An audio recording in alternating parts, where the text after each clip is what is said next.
Good evening friends, I hope आप लोग बहुत अच्छे होंगे। तो आज की क्लास में पढ़ेंगे क्लास 10th का चैप्टर 4 केमिस्ट्री का चैप्टर 4 पढ़ेंगे, कार्बोनेट्स कंपाउंड्स। टॉपिक है ऑर्गेनिक कंपाउंड और हम लोग पढ़ेंगे उसमें हाइड्रोकार्बन के बारे में स्टडी करेंगे, सैचुरेटेड हाइड्रोकार्बन्स और अनसैचुरेटेड हाइड्रोकार्बन के बारे में स्टडी करेंगे। तो बहुत मजा आने वाला आज की क्लास में। तो हम लोग चलो शुरुआत करते हैं। तो नई लाइन के साथ शुरुआत करते हैं। ना मोहब्बत ना दोस्ती के लिए वक्त रुकता नहीं किसी के लिए, ना मोहब्बत ना दोस्ती के लिए वक्त रुकता नहीं किसी के लिए, अपने दिल को ना दुख दे यूं ही, अपने दिल को ना दुख दे यूं ही इस जमाने के बेरुखी के लिए, समय के साथ चलता रहे यही बेहतर है आदमी के लिए। तो आज की क्लास की शुरुआत करते हैं पूरी एनर्जेटिक के साथ। तो चलिए, तो पहले हम लोग पढ़ेंगे सैचुरेटेड हाइड्रोकार्बन ऑर्गेनिक कंपाउंड के बारे में। तो ऑर्गेनिक कंपाउंड्स के बारे में कैसे स्टडी करते, तो ऑर्गेनिक कंपाउंड में पहले एक धारणा थी, उसमें कहा था वाइटल फोर्स थ्योरी। तो वाइटल फोर्स थ्योरी में बताया गया था, एक वर्जिलियस नामक साइंटिस्ट ने दिया था। इसमें यह बताया गया था कि ऑर्गेनिक कंपाउंड्स को सिर्फ नेचर के द्वारा ऑब्टेन किया जा सकता है। तो इसके बाद से उन्हीं के एक साइंटिस्ट हुए थे ओहलर, उन्हीं के एक स्टूडेंट थे। तो उन्होंने स्वीडन साइंटिस्ट थे फ्रेडरिच ओहलर। तो उन्होंने फ्रेडरिच ओहलर ने बताया कि नहीं ऐसा कुछ भी नहीं है कि ऑर्गेनिक कंपाउंड को बनाया जा सकता है लैब में। जैसे अमोनियम साइनाइड को उन्होंने लैब में बनाया था और यूरिया बना के दिखाया। तो दुनिया का पहला ऑर्गेनिक कंपाउंड यूरिया बना के दिखाया। उस समय से वाइटल फोर्स थ्योरी का धारणा गलत हो गया और उनके बाद ओहलर की कॉन्सेप्ट चलने लगा। तो आज के क्लास में हम लोग पढ़ेंगे ऑर्गेनिक कंपाउंड के बारे में। तो ऑर्गेनिक कंपाउंड के बारे में स्टडी करते हैं।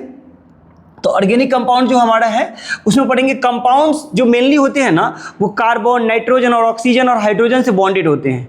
ऑर्गेनिक कंपाउंड में कार्बन क्या होते हैं, हाइड्रोजन, ऑक्सीजन, नाइट्रोजन और हाइड्रोजन से बॉन्डेड होते हैं। तो उसको हम लोग क्या बोलते हैं, ऑर्गेनिक कंपाउंड बोलते हैं। जिसे एग्जांपल में लिखा हुआ है कि compounds carbon mainly bonded with hydrogen, oxygen, nitrogen, उसको कोवैलेंट बॉन्ड से बॉन्डेड होती हैं। तो पिछले क्लास में मैंने बताया था कि कोवैलेंट बॉन्ड क्या होता है, जो इलेक्ट्रॉन की शेयरिंग से जो बॉन्ड बनता है उसको कोवैलेंट बॉन्ड बोलते हैं। कोवैलेंट बॉन्ड हमेशा नॉन मेटल के बीच में बनता है।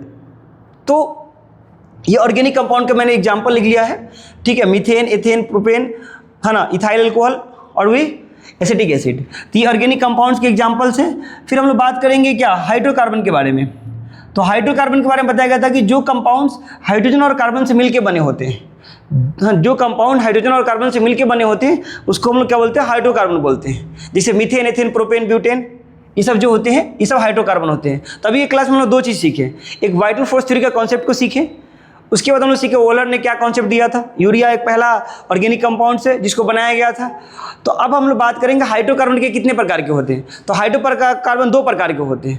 पहला होता है एक सैचुरेटेड हाइड्रोकार्बन और दूसरा होता है अनसैचुरेटेड हाइड्रोकार्बन। तो सैचुरेटेड हाइड्रोकार्बन को हम लोग बोलते हैं एल्केन या पैराफिन्स भी बोलते हैं।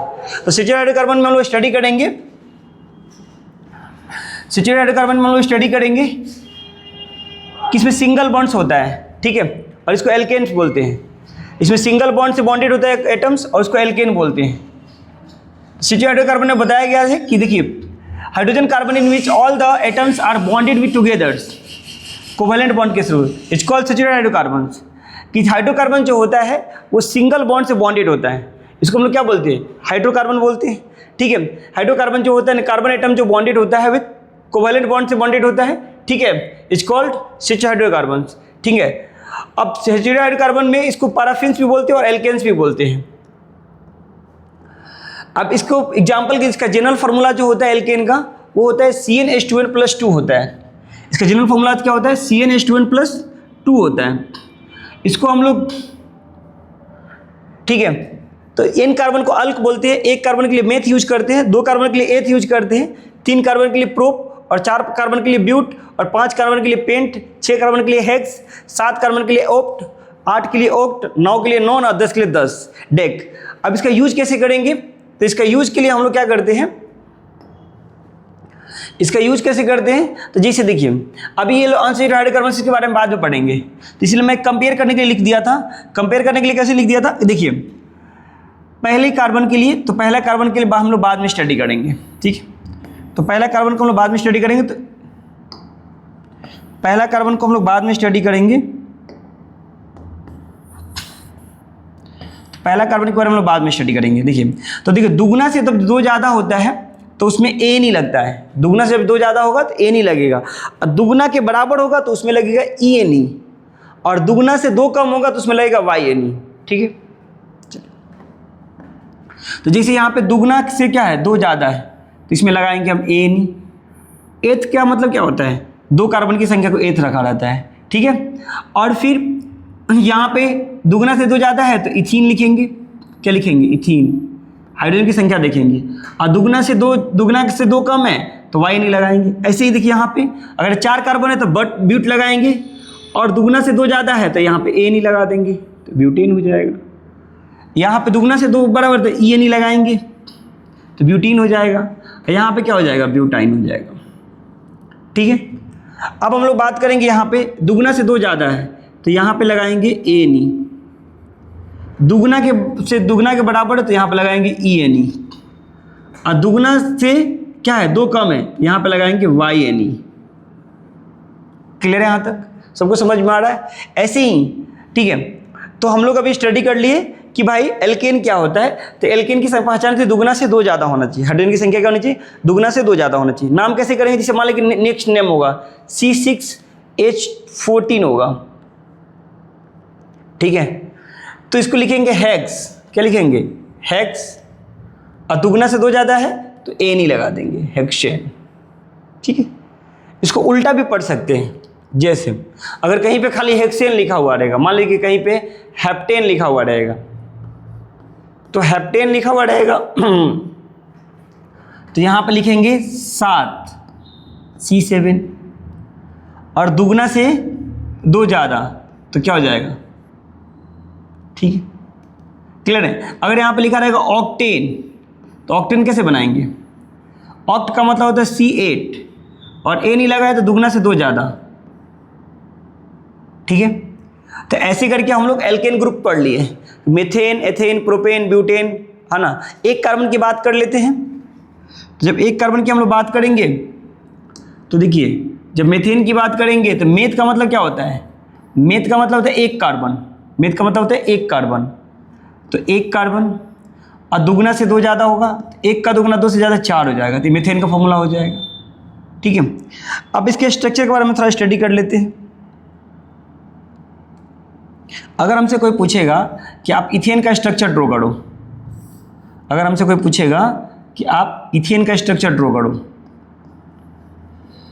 तो इथेन का स्ट्रक्चर कैसे ड्रॉ करेंगे, तो जिसे देखिए ईथ का मतलब 2 कार्बन, और दुगना से 2 ज़्यादा तो 6 हो जाएगा। अब देखो इसको हम ऐसे भी लिख सकते हैं, इसको हम ऐसे भी लिख सकते हैं, CH3 ऐसे भी लिख सकते हैं। इसको हम ऐसे भी लिख सकते हैं, CH3 सिंगल बॉन्ड CH3, ठीक है। इसको हम और सिंप्लीफाई कर सकते हैं, जैसे देखिए कार्बन सिंगल बॉन्ड कार्बन, एक हाइड्रोजन यहाँ जोड़ देंगे, कार्बन हमेशा 4 बॉन्ड बनाता है, कार्बन हमेशा 4 बॉन्ड बनाता है, कार्बन हमेशा 4 बॉन्ड बनाता है, कार्बन हमेशा 4 बॉन्ड बनाता है, ऐसे भी लिख सकते हैं, ठीक है। तो ये हमारा, ऐसी प्रोपेन का देख लेते हैं। प्रोपेन, तो अगर प्रोपेन का स्ट्रक्चर की बात करेंगे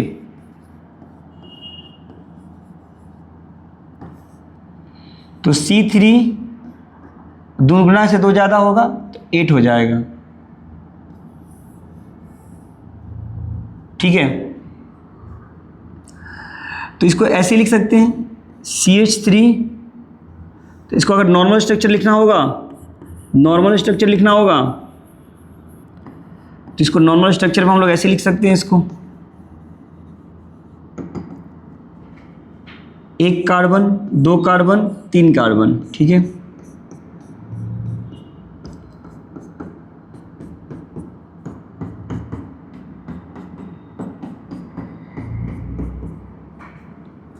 ठीक है, ऐसे भी लिख सकते हैं। दूसरा स्ट्रक्चर और भी होता है कंडेंस स्ट्रक्चर, इसको हम लोग बोलते हैं। तो कंडेंस स्ट्रक्चर आप कैसे लिख सकते हैं,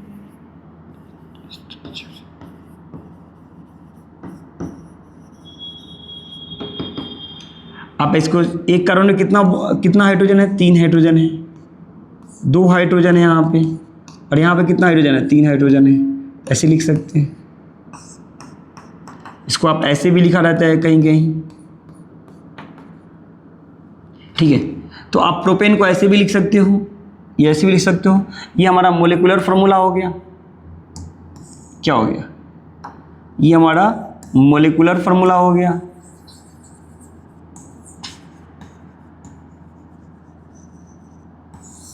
ठीक है, ये जो हमारा होगा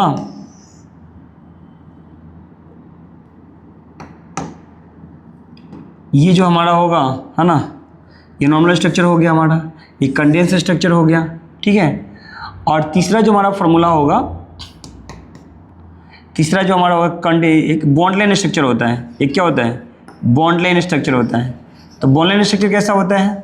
तो बॉन्ड लाइन जो स्ट्रक्चर होता है वो होता है एक कार्बन यहाँ पे रहेगा, दूसरा कार्बन यहाँ पे, तीसरा कार्बन यहाँ पे, चौथा कार्बन यहाँ पे। तो ये हमारा क्या होगा? बॉन्ड लाइन स्ट्रक्चर होगा। ठीक है, यहाँ से यहाँ, फिर यहाँ से यहाँ, फिर यहाँ से यहाँ। तो यहाँ पर 3 कार्बन है तो 3 ही पॉइंट रखेंगे हम लोग। कितने पॉइंट रखेंगे? 3। अगर 4 कार्बन रहता तो 4 पॉइंट रखते हैं।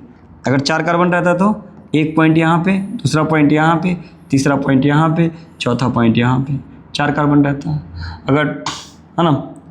ऐसे ही है, 5 कार्बन रहते तो 5 पॉइंट, 6 का होता है 6 पॉइंट। तो ये आपके सिलेबस में नहीं है, तो ये समझिए प्रोपेन यहाँ तक। ऐसे अगर हम आपको ब्यूटेन की बात करेगा तो ब्यूटेन भी कैसे बनाएंगे? तो ब्यूटेन का स्ट्रक्चर ऐसे बनाएंगे। ब्यूटेन है तो C4 हो जाएगा, और दुगना से क्या हो जाएगा? 2 ज़्यादा तो 10 हो जाएगा। तो ये हो जाएगा हमारा कौन सा स्ट्रक्चर, है ना, मोलिकुलर फार्मूला हो जाएगा हमारा। ये कौन सा फार्मूला हो जाएगा? Molecular formula.